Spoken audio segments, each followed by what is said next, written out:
तो आज हमारा लेक्चर नंबर 6 है एटॉमिक स्ट्रक्चर का, जिसके अंदर हम लोग रदरफोर्ड एटॉमिक मॉडल के बारे में आज हम लोग पढ़ने वाले हैं।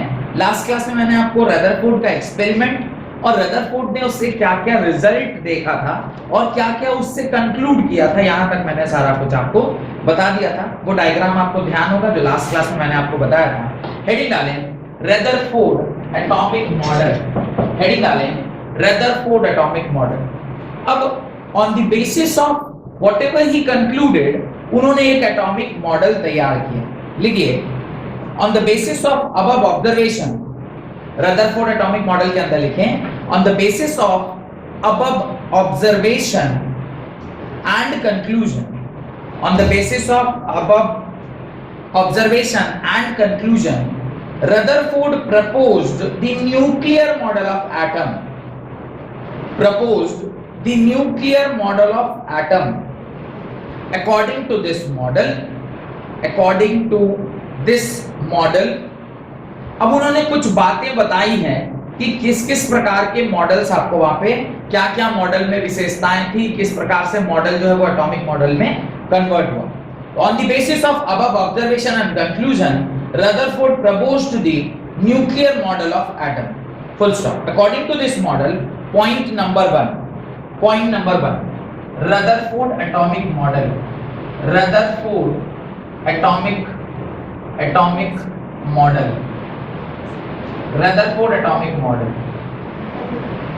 पहला पॉइंट उन्होंने क्या बताया, लिखिए, the positive charge and most of the mass, the positive charge and most of the mass of the atom was the positive charge and most of the mass of the atom was densely concentrated in extremely small region called the nucleus. The positive charge and most of the mass of the atom was densely concentrated in extremely small region called the nucleus by Rutherford। तो इनके हिसाब से बहुत छोटे से जगह पर पूरे एटम का बहुत छोटा सा पार्ट, एग्जाम्पल क्या दिया इन्होंने, मैं अभी आपको थोड़ी देर में बताता हूं कैसे इन्होंने कंपेयर किया है इस एटम में इस पर्टिकुलर न्यूक्लियस को, ये मैं अभी आपको समझाता हूं।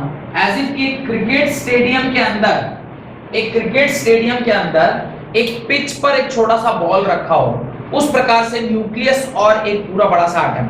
आपको ये ना फील भी आ सकता है, अगर आप ध्यान करें, एक गर्मी के समय में एक छोटा सा फूल जैसा उड़ता रहता है, जिसके बीच में एक छोटा सा ब्लैक कलर का रहता है और चारों तरफ से उसका एक पूरा वो हेयरी लाइक स्ट्रक्चर, आपने देखा है वो फूल बहुत उड़ता रहता है, वो कभी गर्मी के दिनों में।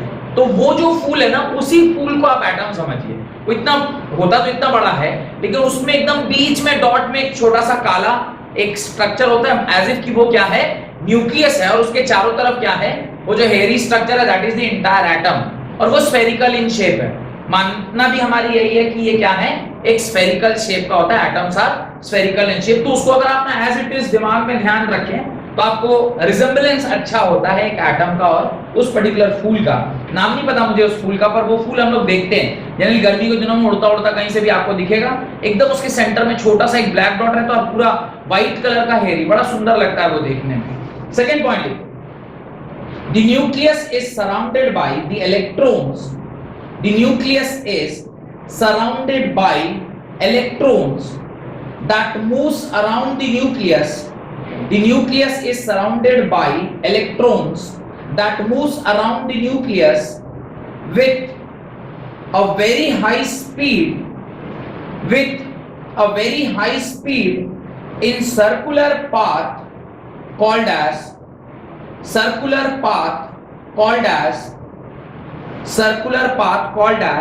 orbit। उसको उन्होंने क्या कहा, ऑर्बिट कहा। The nucleus is surrounded by electron that moves around the nucleus with a very high speed in circular path called orbit। इसके चारों ओर उन्होंने बताया कि कुछ इस तरह के सर्कुलर पाथ्स हैं। इसके चारों ओर क्या है, इस तरह के सर्कुलर पाथ हैं, इस तरह के सर्कुलर पाथ हैं। और ये जो सर्कुलर पाथ हैं वो कुछ इस प्रकार से वहां पे अरेंज्ड हैं। और इन्हीं जो पर्टिकुलर पाथ जिसको ऑर्बिट बोला जा रहा है, इसको क्या बोला जा रहा है, ऑर्बिट बोला जा रहा है। एक ऑर्बिट में यहां पर फर्स्ट ऑर्बिट में कितने इलेक्ट्रॉन है, 2 इलेक्ट्रॉन। उसके बाद वाले ऑर्बिट में कितने इलेक्ट्रॉन हो सकते हैं, टोटल 8 इलेक्ट्रॉन्स हो सकते हैं। ये इसके बाद वाले ऑर्बिट में। पहले ऑर्बिट का नाम क्या बोला जाता है, के। पहले ऑर्बिट का नाम इज के शेल, सेकेंड ऑर्बिट का नाम इज एल शेल। 2 3 4 5 6 7 और 1 8। इस प्रकार से आप डायग्राम बना लीजिएगा अपनी कॉपी में। उसके बाद वाले को हम लोग 18 इलेक्ट्रॉन्स होते हैं। मैं एक ही बना रहा हूं।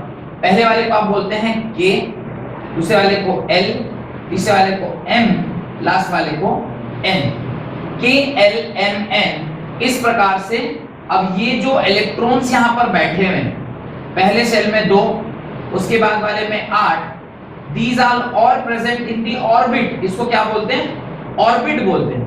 ये जो सर्कुलर पाथ है जिस पर वो घूम रहा है, इसको क्या बोलते हैं, ऑर्बिट। तो ये के एल एम एन क्या है, these all are orbits। this k, l, m, n, these all are orbits। और इसी ऑर्बिट्स, इसी सर्कुलर पाथ पर इलेक्ट्रॉन क्या करते हैं, चारों तरफ घूमते रहते हैं।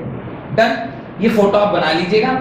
इसमें जो आउटर मोस्ट शेल होता है जिसमें इलेक्ट्रॉन इंटर किया है, इस पर्टिकुलर केस में m जो है जिसमें आउटर मोस्ट शेल गया है, उसी को हम लोग क्या बोलते हैं, वैलेंस शेल बोलते हैं। This is only called as valence shell.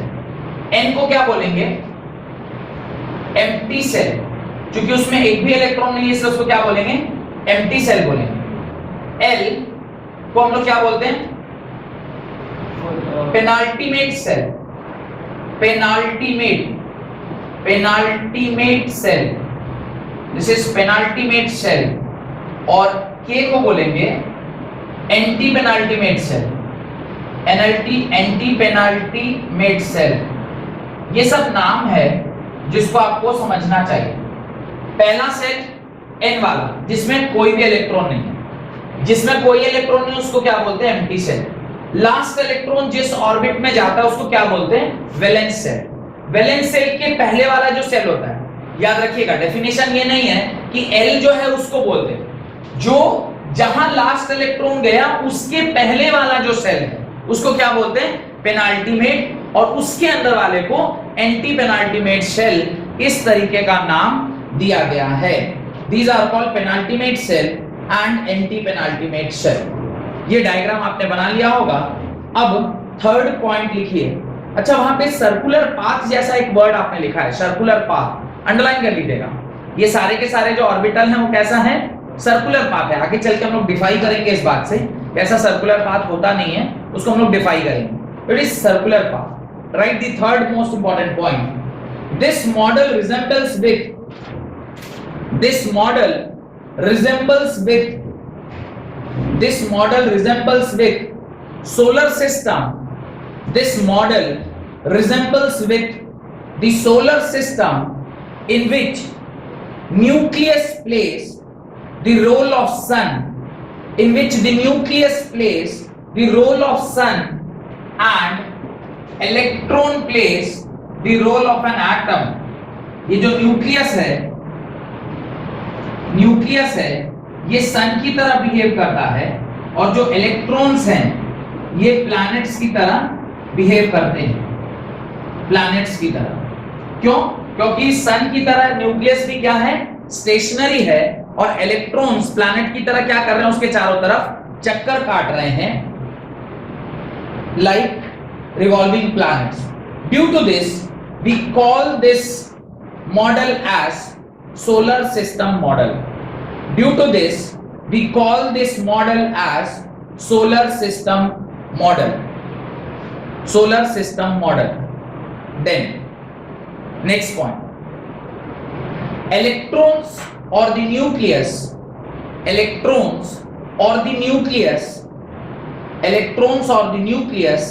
are held together by electrons or the nucleus are held together. अब देखिए ये पॉजिटिवली चार्ज पार्टिकल है, न्यूक्लियस पॉजिटिवली चार्ज पार्टिकल है, और ये जो आपका इलेक्ट्रॉन है, ये जो आपका इलेक्ट्रॉन है, ये negatively charge particle, this is negatively charge, this is electron, this is proton, positive and negative, उसके बीच में कुछ एक दूरी है r, दोनों चार्ज हैं, तो फोर्स जो इनके बीच में काम करेगा वो क्या होगा, 1/4 pi epsilon not q1 q2 by r square. Electrostatic force इसके बीच में क्या करता है, काम करता है। तो लिख दीजिए, electron on the nucleus are held together by electrostatic force of attraction, electrostatic force of attraction. हाँ, ये फॉर्मूला है इलेक्ट्रोस्टैटिक फोर्स का, और बना लीजिएगा उसके नीचे, this is nucleus, this is electron, nucleus और इलेक्ट्रॉन के बीच में इस तरह का, और यहाँ पे एक फॉर्मूले में, अगर फॉर्मूले को और अच्छे से यानी एग्जैक्ट इसी के लिए लिखना है, आप लिख सकते हैं F is equal to 1/4 pi epsilon naught, 1/4 pi epsilon naught Z E square by R square. ये हम एग्जैक्ट लिख सकते हैं। Z is what, Z is atomic number, Z is atomic number, Z क्या है, atomic number, Z is atomic number। तो ये exact formula जिससे कि आप एग्जैक्ट फोर्स कैलकुलेट कर सकते हैं, ठीक है। एप्सिलॉन नॉट क्या है यहाँ पे, what is epsilon not, epsilon not is permittivity of free space, लिख दीजिए epsilon not, this is epsilon not, इसको एप्सिलॉन और ये नॉट, नॉट माने जीरो, एप्सिलॉन नॉट बोलते हैं, this is permittivity of free space, permittivity PERMITTIVITY, permittivity of free space, इस तरीके से आप लिख सकते हैं।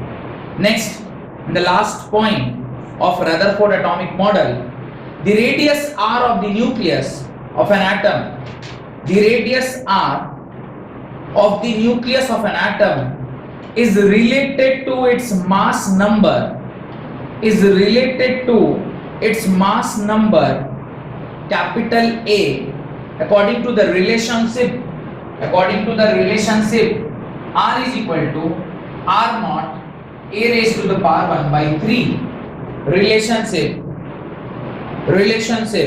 the radius r of the nucleus, nucleus का radius क्या है, वो रिलेटेड है ऑफ एन एटम का एटॉमिक नंबर के साथ, एटॉमिक मास के साथ, सॉरी, या मास नंबर के साथ।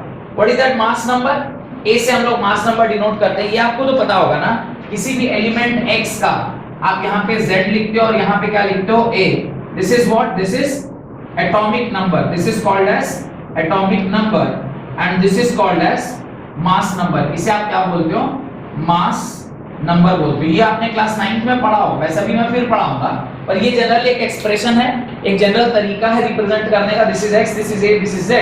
ये जो होता है वो मास नंबर होता है, तो ये जो रिलेशनशिप है ये मास नंबर के ऊपर ही डिपेंडेंट होता है।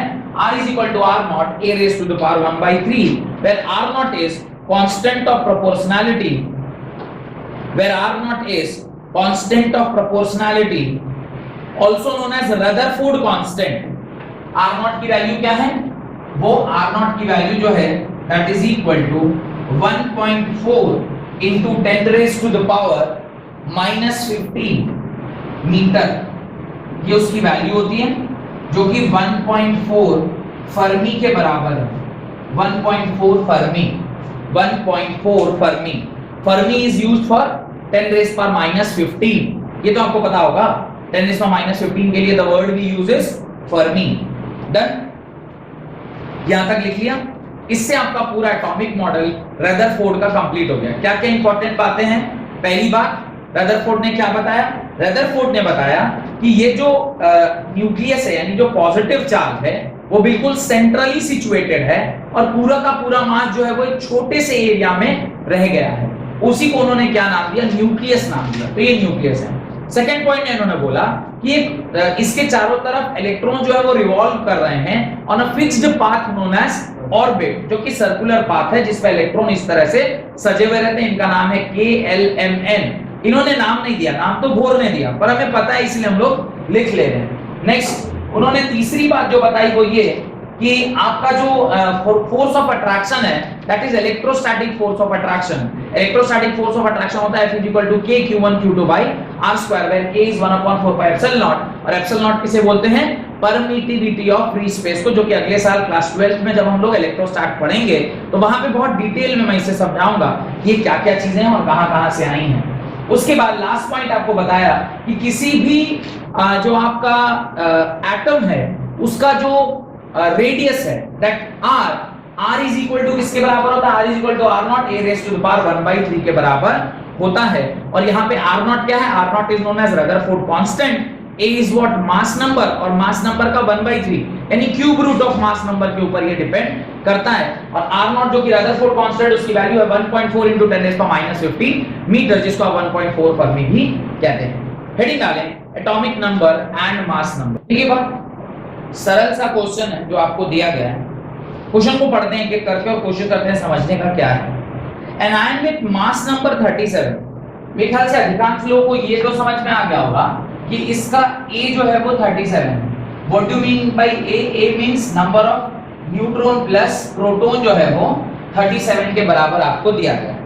उसका उसने बोला है कि an ion with mass number 37 possess 1 unit negative charge, एक यूनिट नेगेटिव चार्ज है। मुझे नहीं मालूम क्या मेटल है या एलिमेंट है, नॉन मेटल है, जो भी है उसके ऊपर -1 है। यानी अगर मेरे को कोई बोले नंबर ऑफ प्रोटॉन निकालो तो प्रोटॉन्स की संख्या क्या होगी? मैंने कहा मुझे नहीं मालूम कितना है, पर जो भी प्रोटॉन की संख्या है उसमें एक माइनस करना हो। क्यों? क्योंकि ये एक एक्स्ट्रा इलेक्ट्रॉन लेकर घूम रहा है, एक एक्स्ट्रा इलेक्ट्रॉन लेकर घूम रहा है तो उसमें से एक माइनस होगा। तो क्योंकि एक एडिशनल इलेक्ट्रॉन ऐड हुआ होगा तब नहीं माइनस बनाया होगा, तो वो इलेक्ट्रॉन माइनस कर देंगे तो नंबर ऑफ प्रोटॉन्स की संख्या आपको पता चल जाएगी। उसके बाद उसने एक और लाइन लिखा, if the ion contains 11.1% more neutron than that of electron. Electrons की संख्या निकल के आ गई। अभी प्रोटॉन्स की संख्या कितना बोल रहा है? सॉरी, ये प्रोटॉन्स की संख्या है, इलेक्ट्रॉन्स की संख्या है, ये प्रोटॉन की संख्या। इलेक्ट्रॉन की संख्या is what 11.1% more than that of electron. तो अभी प्रोटॉन निकल गया, अब इलेक्ट्रॉन्स की संख्या क्या होगी? Electrons will be p plus 11.1% of p, यही होगा ना न्यूट्रॉन की संख्या। अच्छा, न्यूट्रॉन अभी मुझे मालूम है या नहीं मालूम है? Do I know neutron? हमें क्या न्यूट्रॉन के बारे में कुछ पता है? 37 माइनस x प्लस 1। एक मिनट मेरे को स्टेटमेंट पढ़ने दीजिए। If the ion contains 11.1% more neutron than that of electron, तो इलेक्ट्रॉन्स जितने हैं, अच्छा यही तो इलेक्ट्रॉन्स की भी संख्या होगी ना, this is number of proton as well as electron. तो न्यूट्रॉन की जो संख्या है, न्यूट्रॉन इज इलेक्ट्रॉन्स की संख्या का 11.1%, यही ना।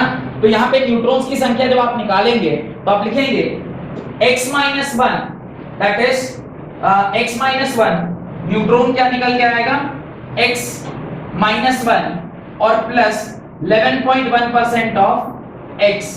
x क्यों? क्योंकि x क्या है? इलेक्ट्रॉन है, नंबर ऑफ इलेक्ट्रॉन तो x ही आएगा, क्योंकि x ही ना है नंबर ऑफ इलेक्ट्रॉन आपने ले रखा है। उसमें से एक माइनस किया तो क्या निकला? प्रोटॉन की संख्या। यहाँ पे छोटी सी गलती मेरे से हो गई, आप इलेक्ट्रॉन्स की संख्या x ही लोगे। क्यों x लोगे? क्योंकि जो भी एलिमेंट आपने लिया है उसके ऊपर जो चार्ज है वो -1 है, तो नंबर ऑफ इलेक्ट्रॉन अगर मैं x ले रहा हूं, इसमें से एक चूंकि चार्ज -1 था तो x में से एक घट जाएगा तो क्या निकलेगा? नंबर ऑफ प्रोटॉन निकलेगा। ये आपका नंबर ऑफ न्यूट्रॉन है, और ये सॉरी ये आपका क्या निकल के है? Number of neutron plus proton. This is number of neutron plus proton. ये किसके बराबर होना चाहिए? 37 के बराबर होना चाहिए। This is according to question. हां, वहां भी x-1 की जगह पे तो x, यहां ये वाला, ये क्यों x-1 होगा? Electron, this is number of proton and this is number of neutron. ये नंबर ऑफ न्यूट्रॉन है और ये नंबर ऑफ प्रोटॉन है। ठीक है, तो लिखे हैं this is what? This is number of neutron and this is what? This is number of proton. Proton plus neutron 37 होना चाहिए। ठीक लिखा हूं। अभी आप इसको सॉल्व कीजिए, इसको सॉल्व करेंगे x-1 plus 11.1x is equal to 37। इसको आप सॉल्व करिएगा तो ये आएगा 220.11 this much percentage of x होगा ना, 11.1% ऑफ x होगा, ये परसेंटेज क्या आएगा, इसको सॉल्व कीजिएगा तो इसको उधर ले जाइए, x plus 11.1x by 100 is equal to 38 के बराबर। इसको सॉल्व कीजिए, 100x plus 11.1x by 100 is equal to 38 के बराबर। इसको सॉल्व कीजिएगा, यह आएगा 1.1x by 100 is equal to 38। इसको सॉल्व करके फाइनल आंसर बताइए क्या आ रहा है, x की क्या वैल्यू आ रही है। जब आप इसे सॉल्व करेंगे तो आपका फाइनल आंसर क्या आएगा, इसको सॉल्व करने पर आपका फाइनल आंसर क्या निकल कर आएगा। इसको जब सॉल्व कर रहे हैं x की वैल्यू अप्रोक्सीमेटली 18 निकल के आ रही है। इसको सॉल्व करने पर x की वैल्यू अप्रोक्सीमेटली क्या निकल के आ रही है, 18 निकल के आ रही है। यानी नंबर ऑफ इलेक्ट्रॉन्स इसमें कितने हैं, 18 के बराबर है। फिर भी एक बार मैं कैलकुलेटर से चेक कर ले रहा हूँ एग्जैक्टली कितना आ रहा है। इसमें आएगा 111.1 111.1 by x by 100। तो ये आएगा तो पहले x प्लस होगा, ये यहाँ पे आ जाएगा 111.1 और फिर आप उसमें जोड़ोगे 100 तो ये हो जाएगा 211.1। 211.1। अब सॉल्व करने पर ये एग्जैक्टली आएगा 18, ये 18 आ जाएगा। हाँ 18 एग्जैक्टली 18 आ रहा है। अब अगर ये 18 आ गया, यहाँ पे एक छोटी सी गलती हो गई थी, क्या गलती हुई, 11.1% ऑफ x, वो उसने वर्ड वहां पे लिखे लिखा है if the ion contains 11.1% more neutron, more word use किया हुआ, मोर मतलब पहले number of neutron 11.1% of x plus x, क्योंकि एडिशनल x वो 11.1% मोर है, तो पहले 100 प्लस 11.1% यानी 111.1% आ जाएगा। अगर एक बार x निकल गया तो मुझे क्या निकल गया है, x मतलब नंबर ऑफ इलेक्ट्रॉन, किस एटम में नंबर ऑफ इलेक्ट्रॉन, कोई -1 था, एक्चुअली इसका नंबर ऑफ इलेक्ट्रॉन उसमें होगा कितना, न्यूट्रल एटम में नंबर ऑफ इलेक्ट्रॉन कितना होगा, न्यूट्रल एटम में नंबर ऑफ इलेक्ट्रॉन किसके बराबर, that is 18 -1 that is equal to 17। Number of electron अगर 17 है तो ऑब्वियसली एलिमेंट क्या होगा, क्लोरीन। क्लोरीन का ही ना 17 होता है, और आप एटॉमिक नंबर 37 है और ये कितना है 70, मास नंबर 37 है और ये 17 है, घटा दीजिए कितना निकल के आ रहा है ऊपर, ऊपर कितना निकल के आ रहा है 20, तो 20 आपका क्या होगा, नंबर ऑफ प्रोटॉन। तो ये जो पर्टिकुलर ये एक आइसोटोप है किसका, क्लोरीन 35 का। क्लोरीन 35 का एक आइसोटोप के बारे में हम बात कर रहे थे। क्लोरीन 35 का एक आइसोटोप होता है क्लोरीन 37। ये दोनों आइसोटोप हैं, this is isotope of chlorine. ये आपका आंसर होगा। किसी को अगर ये सवाल ना समझ में आया तो वापस से बोलिए, मैं पूरा सवाल फिर से एक बार समझा दूंगा, कोई बहुत बड़ी बात नहीं है। कोई ऐसा जिसको नहीं समझ में आया, हाँ देखिए मैं पूरा ही समझा देता हूँ। आपको सवाल में लिखा है an ion with mass number 37, आपको मास नंबर दिया गया था, मास मतलब होता है neutron plus proton, 1 unit of negative charge. जिस भी सिस्टम यानी जिस भी एलिमेंट की आप बात कर रहे हैं उसके ऊपर एक नेगेटिव चार्ज है।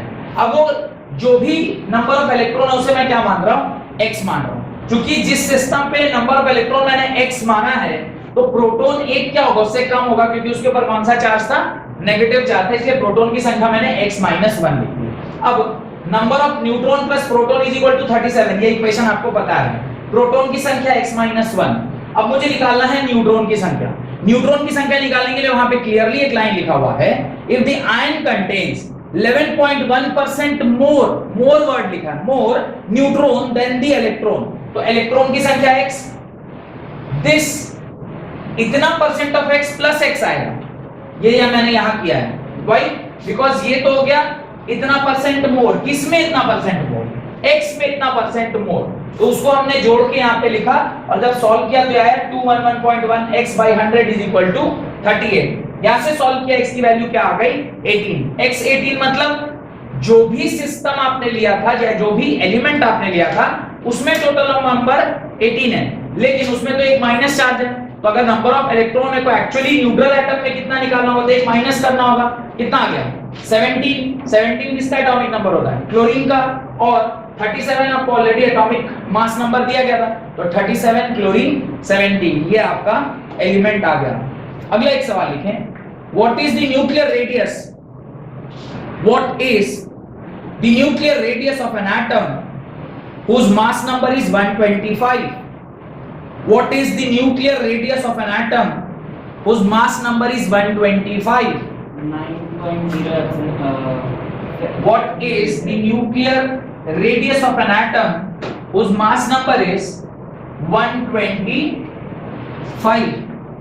तो अभी थोड़ी देर पहले मैंने न्यूक्लियस रेडियस यानी रेडियस ऑफ द न्यूक्लियस का फॉर्मूला लिखवाया था, R is equal to R naught a raised to the power 1 by 3.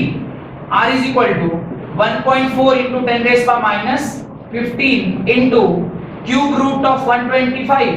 Cube root of 125 कितना होगा? 1.4 into 10 raised to the power minus 15 into 5. 14 5 जा 90. 14 5 जा 90. नहीं 70 यानी 7.0 into 10 raised to the power minus 15. R is equal to 7.0 Fermi के बराबर होगा। Radius किसके बराबर होगा? 7.0 into 10 raised to the minus Fermi के बराबर। हेडिंग डालें डिफरेंट एटॉमिक स्पेसीज, हेडिंग डालें डिफरेंट एटॉमिक स्पेसीज। कुल मिलाकर 4 डिफरेंट एटॉमिक स्पेसीज के बारे में आप लोग को पढ़ना है। पहला लिखिए आइसोटोप्स। मेरे ख्याल से बताने की आवश्यकता नहीं है व्हाट आर आइसोटोप्स। आइसोटोप्स आप किसे कहते हैं? Same atomic number but different mass number. लिखिए atoms of same element, atoms of same element, atoms of same element को अंडरलाइन कर लीजिएगा बिकॉज आइसोटोप्स में एलिमेंट सेम रहता है, ये चीज पता होनी चाहिए। Atoms of same element having same atomic number, having same atomic number but different mass number, that is sum of same number of protons but different number of neutrons, that is same number of proton but different number of neutron is called isotope, is called isotope।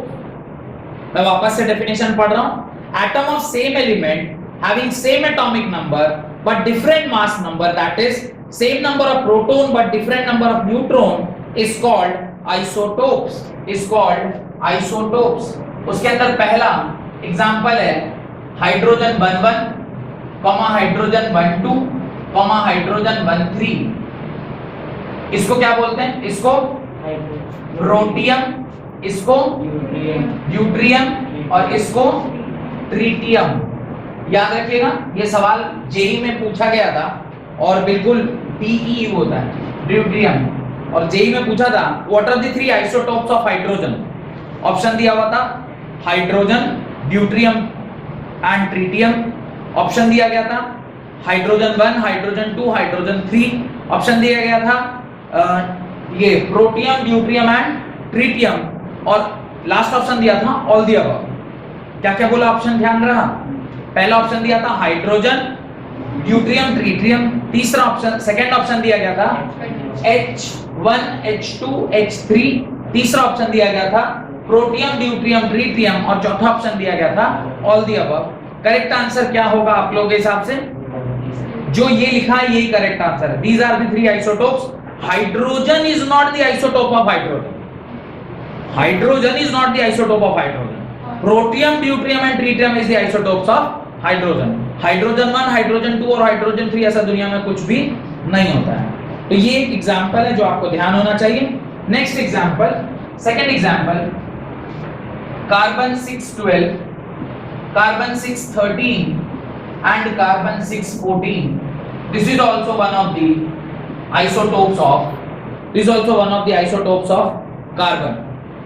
Next, chlorine 1735 and chlorine 1737, ये भी क्या है?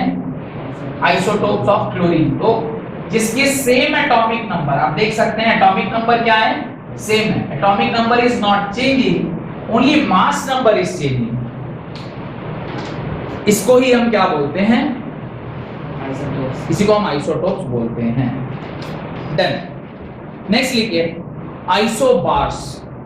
What are isobars? Different atomic number but same mass number. Very good. Atoms of different element.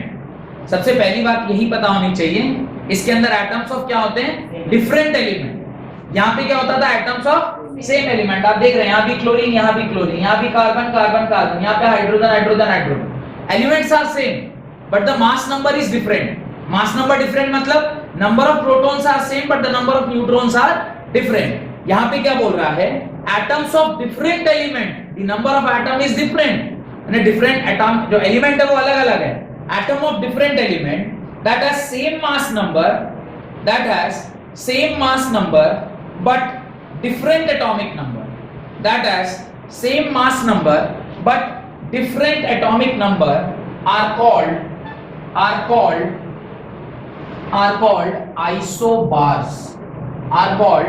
isobars. Example देखिए. पहला example carbon 614, nitrogen 714.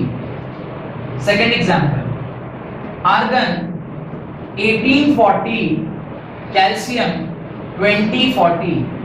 आप देख सकते हैं एलिमेंट इज डिफरेंट. एक में कौन सा एलिमेंट है? एक में कार्बन एलिमेंट है तो दूसरे में कौन सा एलिमेंट है? Nitrogen element. The mass number is same but atomic number is different.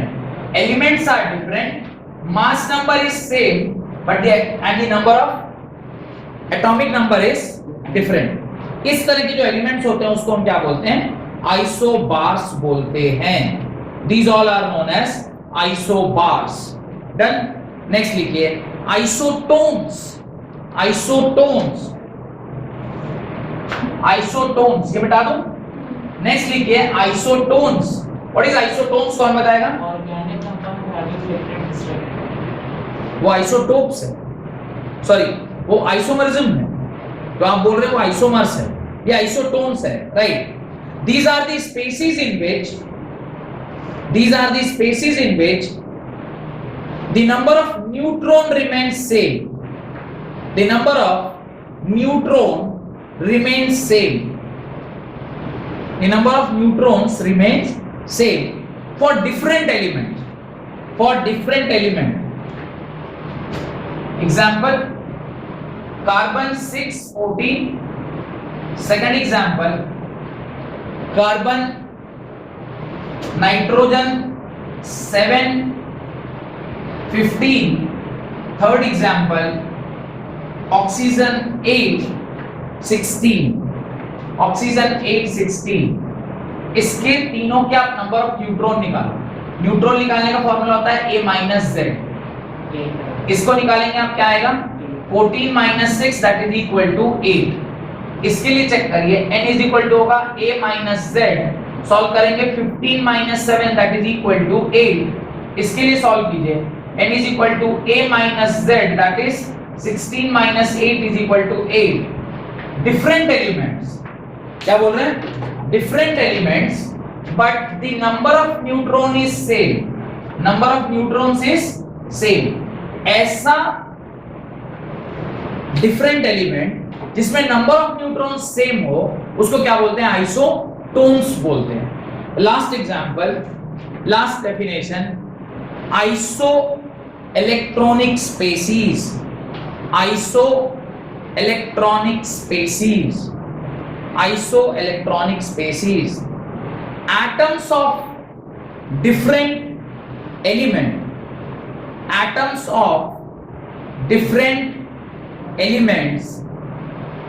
atoms of different element or ions having same number of electron, as the name is suggesting, क्या लिख रहा है? Iso electronic species. इलेक्ट्रॉनिक मतलब electron, iso मतलब same. ऐसे species जिसमें same number of electron हो उसको क्या बोलते हैं? Iso electronic species. Atoms of different elements और ions having same number of electrons are known as isoelectronic species, are known as isoelectronic species. उसको ही हम लोग क्या बोलते हैं, आइसोइलेक्ट्रॉनिक स्पेसीज बोलते हैं. Example O2 minus, O2 minus. Example लिखते चलिए F minus. Example sodium plus. Example Mg2 plus. Example Al3 plus.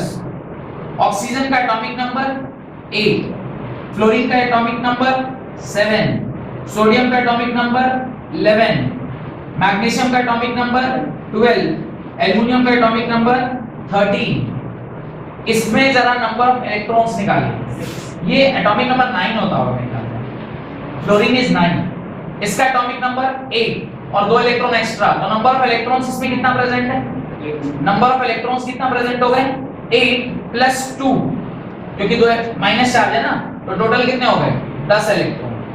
यहां आइए, fluorine electron is equal to atomic number 9 plus charge 8, that is total 10 electrons. यहां आइए, electron. अच्छा, ये formula क्या है आपको पता है? Number of electron is equal to Z plus minus charge, plus minus charge. अगर माइनस है, if there is negative charge then it is plus, if it is positive charge then it is, तो आप लिख दीजिएगा.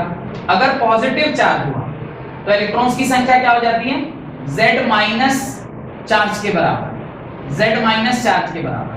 और अगर negative संख्या होती है तो क्या होता है? E is equal to Z plus charge के बराबर. यही फॉर्मूला हम लोग यूज कर रहे हैं in order to find the number of electron. यहां पर देखें 11 minus 1 is equal to what?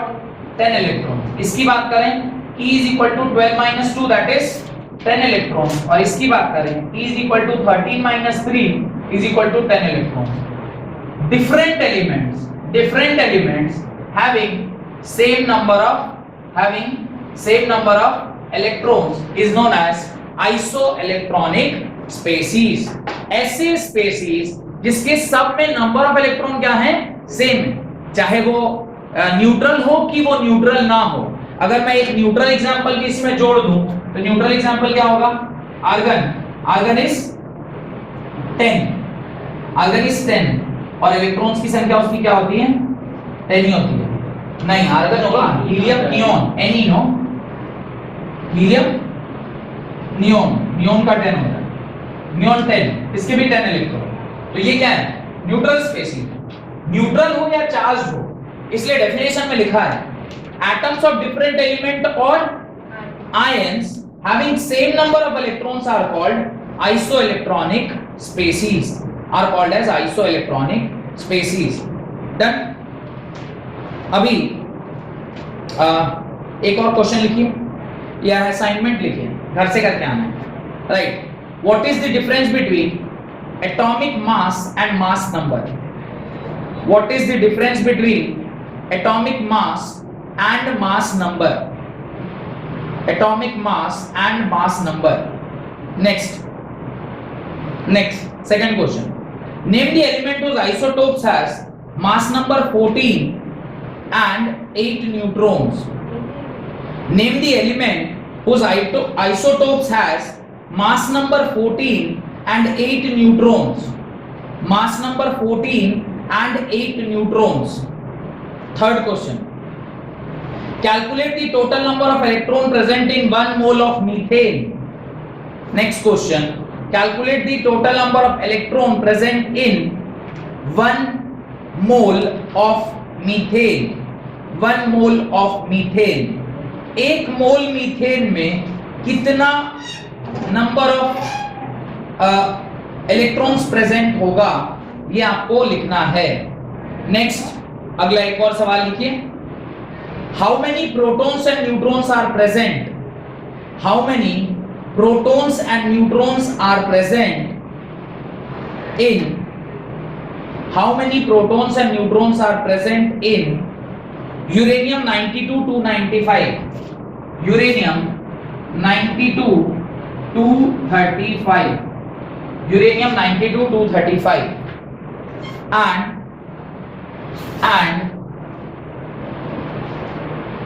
Zinc 3065,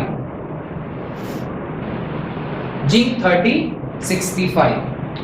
Next, from the following nuclei, choose which of the following are isotopes. From the following nuclei, choose which of the following are isotopes and isobars. Which of the following nuclei are isotopes and isobars? पहला, first 8p plus 8n. Second, 8p plus 8n. Next, 8p plus 9n. Third, 18p plus 22n.